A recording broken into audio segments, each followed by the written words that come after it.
Hello reception, well done for another wonderful week of learning. I've decided to read today's story outside, and we are going to be reading The Highway Rat by Julia Donaldson and Axel Scheffler. The highway rat was a baddie. The highway rat was a beast. He took what he wanted and ate what he took. His life was one long feast. His teeth were sharp and yellow. His manners were rough and rude. And the highway rat went riding along the highway and stealing the travellers' food. Oh no. A rabbit came hopping along the road, then stopped with her paws in the air, for blocking her way was the highway rat, who cried out, "Who goes there? Give me your pastries and puddings, give me your chocolate and cake, for I am the rat of the highway, the highway, the highway. Yes, I am the rat of the highway, and whatever I want, I take." "I have no cakes," the rabbit replied. "I just have a bunch of clover." The highway rat gave a scornful look, but he ordered, "Hand it over." "This clover is bound to be tasteless. Ugh! This clover is dull as can be. But I am the rat of the highway, so this clover belongs to me." How unkind, poor rabbit. She's got no clover to take home now. A squirrel came bounding along the road, then stopped with a shake and a shiver, for reining his horse was the highway rat, who thundered, "Stand and deliver!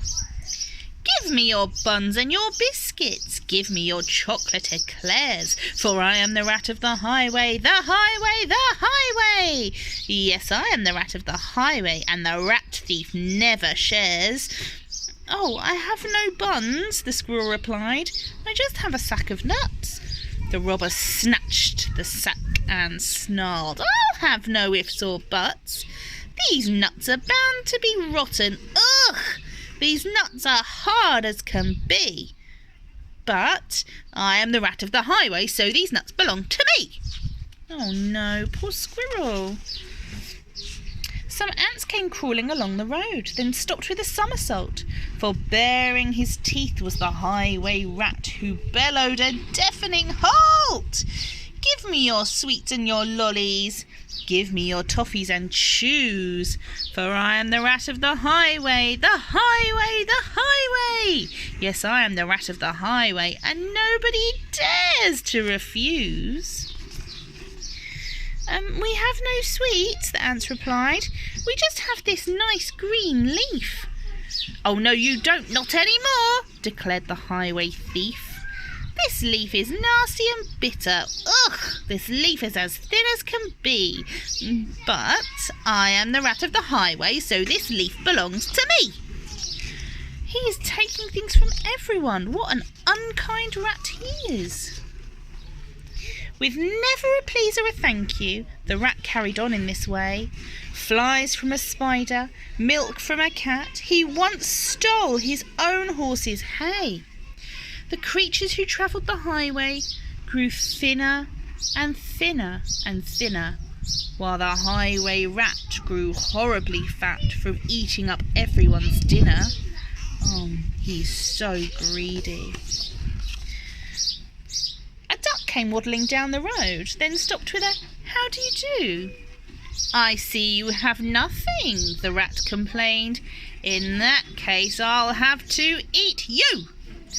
"I doubt if you're terribly juicy. Most likely you're tough as can be. But I am the rat of the highway, the highway, the highway. Yes, I am the rat of the highway, and I fancy a duck for my tea." "Oh, hang on," quacked the duck, "for I have a sister with goodies that you might prefer. I know that she'd love to meet you, and I'm certain that you would like her. For in her cave, her deep dark cave, right at the top of the hill, are biscuits and buns aplenty, and there you can eat your fill." "Lead on," cried the rat, and they took to the road, which seemed to never end. Onwards they rode and upwards, bend after bend after bend. At last they came to a lonely cave, and the duck began to quack. She quacked, "Good evening, sister, sister, sister," and "Sister, sister, sister," a voice from the cave came back. "Do you have cakes and chocolates?" the highway robber cried. "And chocolates, chocolates, chocolates," the voice from the cave replied. "Oh, I'm coming to take them," the rat thief yelled. His greedy eyes grew round. "Take them, take them, take them," came back the welcome sound. The highway rat leapt off his horse. Into the cave he strode. The duck took hold of the horse's reins and galloped off down the road. She was tricking him. Faster and ever faster, faster and ever faster, following all the bends, the plucky young duck went riding, riding, riding, galloping down the highway and back to her hungry friends. Then they shared out the food from the saddlebags and feasted all night long. Bright were the flames of the bonfire and loud was the music and song. Wild was the moonlight dancing, merry the cheer and the chat, for now they could live in freedom, safe from the highway rat. Look, that's how it should be, everyone sharing and enjoying themselves together. As for the rat in the echoey cave, he shouted and wandered until he found his way out of the cave on the other side of the hill. Looks a bit spooky in there. A thinner, greyer and meeker rat, he robs on the road no more, for he landed a job in a cake shop, a cake shop, a cake shop. And he still works in the cake shop, sweeping the cake shop floor. Sounds like a perfect job for him. He gets to eat the crumbs from the cake shop. The end. He was a very unkind rat, stealing things from everybody and not sharing anything. I hope none of you would ever behave like that. It's so much better when we can all share together. Well done, everyone. I will see you all again on Monday. Have a wonderful weekend. Bye.